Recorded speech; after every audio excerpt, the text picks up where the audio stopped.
Hakai.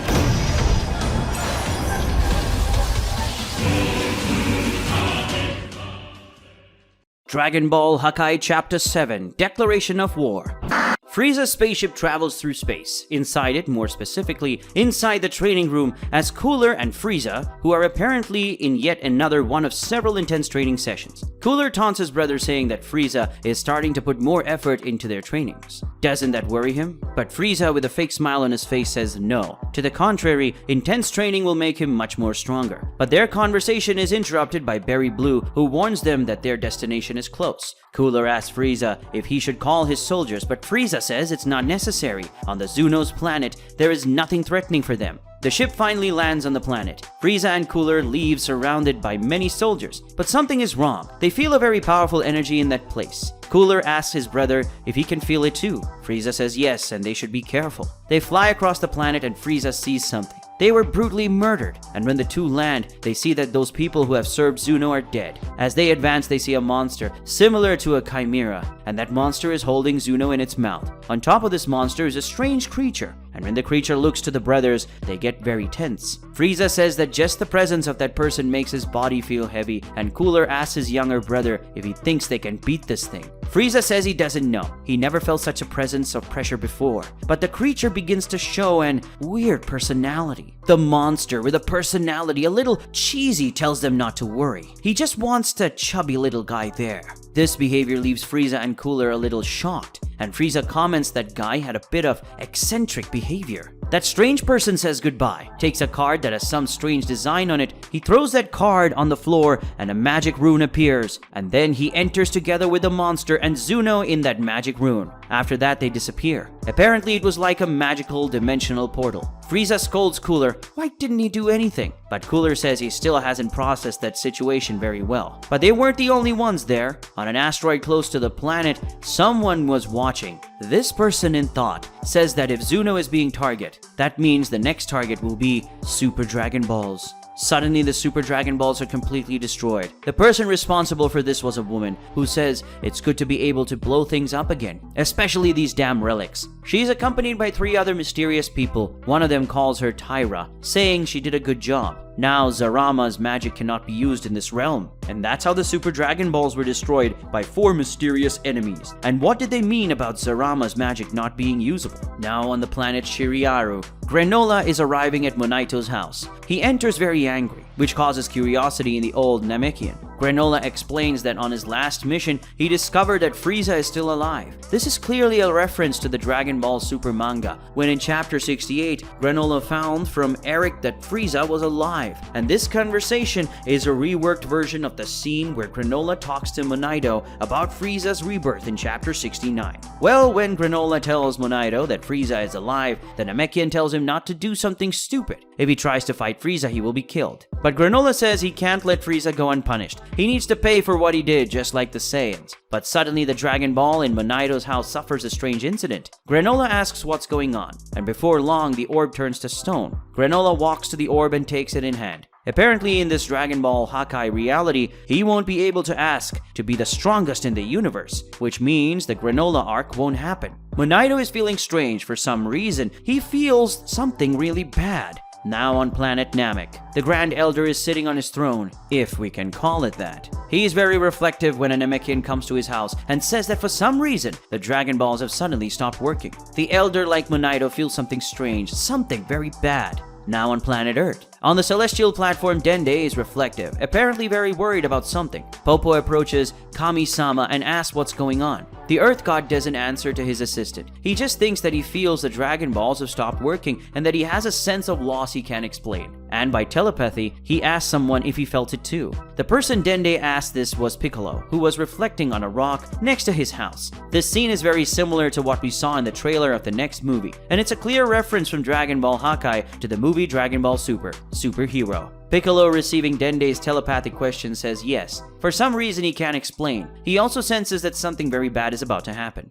Meanwhile, at the place where the Super Dragon Balls were destroyed, that person who kidnapped Zuno finally appears. The creature arrives at the location through the magical portal it opened on the Zuno's planet. Arriving at the companions and seeing that the orbs have already been destroyed, the creature complains, saying that it missed the show. Another member of the group, upon seeing Zuno's kidnapper, comments that apparently the other mission was also successful. The woman named Tyra comments that without Zarama's magical power, at Zuno's knowledge, they sure won't be able to resist them. She's definitely talking about the 12 universes. But the strange man who is appearing to be the leader of the group says that they had a big victory today, but it is better not to underestimate their enemies. And after saying that, he tells his companions that it's time to leave before those rats get in the way. Who is he talking about? Some hours later, a door to a strange room opens. When a person enters this door, another person asks, "How was it, Master?" In the center of this room is a large table with several chairs, but only 2 of those chairs are occupied. One of the people who is sitting answers the question that the other has just asked, saying that by the look on the Master's face, it certainly didn't go well. The so-called Master, as he walks towards the table, says that they were deceived. The celestial mages did not return to their realm, but to Zeno's realm. Brajin, the great mage of invocations, kidnapped Zeno, and now the Super Dragon Balls were destroyed. One of the people sitting, who is revealed to be a man with spiky hair similar to Vegeta's, says he warned him.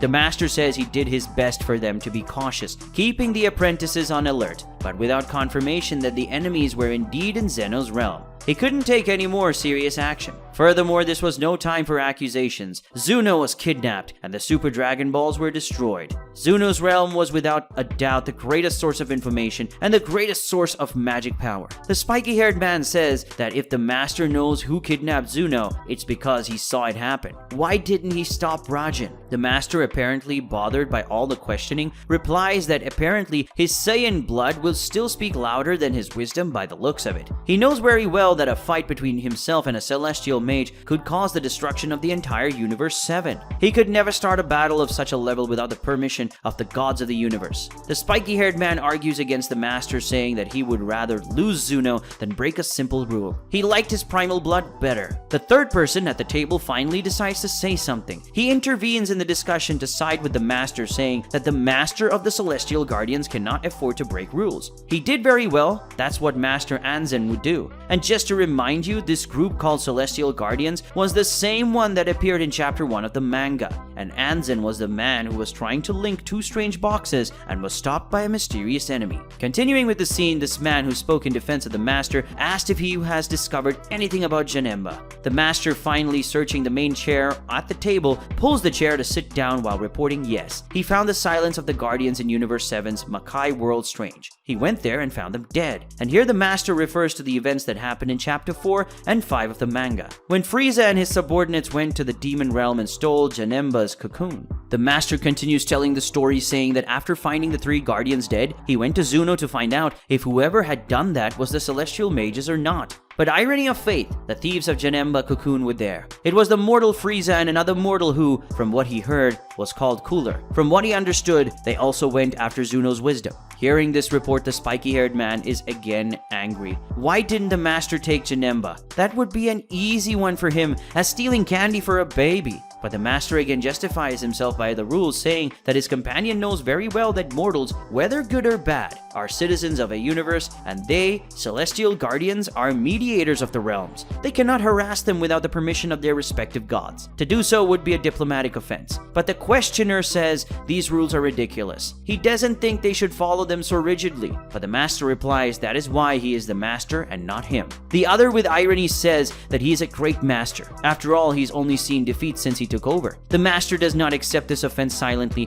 and with the same irony asks what victories your Majesty had as a leader. This makes the man very angry, and hitting the table, he stands up while transforming into a form that looks like the Super Saiyan Blue. The other man on the table apparently doesn't approve of this, and so he too stands up, emanating an aura of ki. And well, there's no way to know exactly what that is, but on the surface this man has angel-like traits, and this aura could be something like the Ultra Instinct. In any case, he scolds the Saiyan, saying that he doesn't think it's appropriate to raise ki before the Master. The Saiyan is clearly worried about this reaction, and after both stare at each other for a few seconds, they back off. After that, the angel-like guardian opines, saying that he thinks it's better to seek solutions than criticisms at this time, and he asks the master what he intends to do. But before listening to the master's answer, it suggests that the time for being discreet is over, and they need to alert Zeno's realm of events so that the correct measures can be taken. The master agrees. He says that they must alert the authorities immediately. The kidnapping of Zuno and the destruction of the Super Dragon Balls can mean nothing but war. And in this moment, we can see that this master's identity, he is Pecan, surely a remake of the character.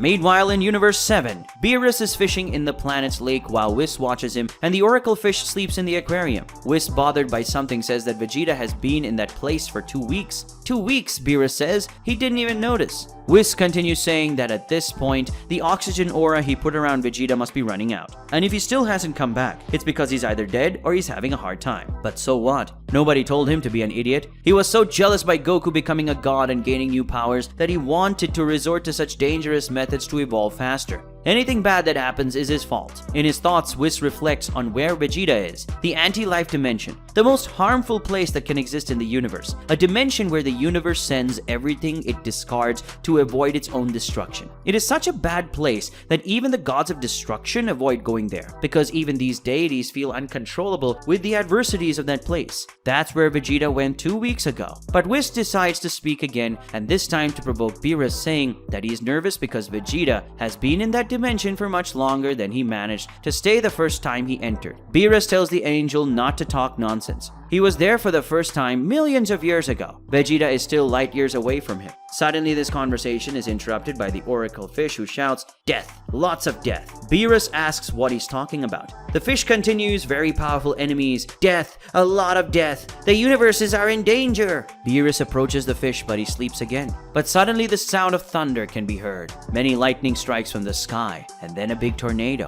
That worries Beerus. A lot of energy was accumulating there, and then he tells Whis that if it's spread out, the universe will. But Angel already knows. And by invoking his staff, he forms a protective globe around that area. A large amount of energy is released at that location, creating a huge explosion. But everything is contained by the force field created by Whis. After it's all over and Whis undoes the force field, we can see Vegeta, who is extremely injured. It doesn't take long for the Saiyan to finally pass out, falling to the ground. Beerus in disbelief asks Whis if Vegeta destroyed that entire dimension. The angel confirms, which makes the god of destruction complain this guy has no limits, but he discreetly smiles, perhaps an admiring smile. Whis tells Beerus he's going to take care of Vegeta. In the meantime, he'd better go to the meeting of the gods or else he'll be late. This scares Beerus. He forgot the meeting. A few minutes later, Whis has already healed Vegeta, changed his clothing, and is now putting him to bed. Whis, in thought, says that Vegeta was so exhausted that the amount of ki in his body was less than 5%. Almost every bone in his body is broken or fractured, and his organs are severely damaged. If not for the angel's care, the Saiyan Prince would be dead in literally a few minutes. All this just for the desire to become the strongest.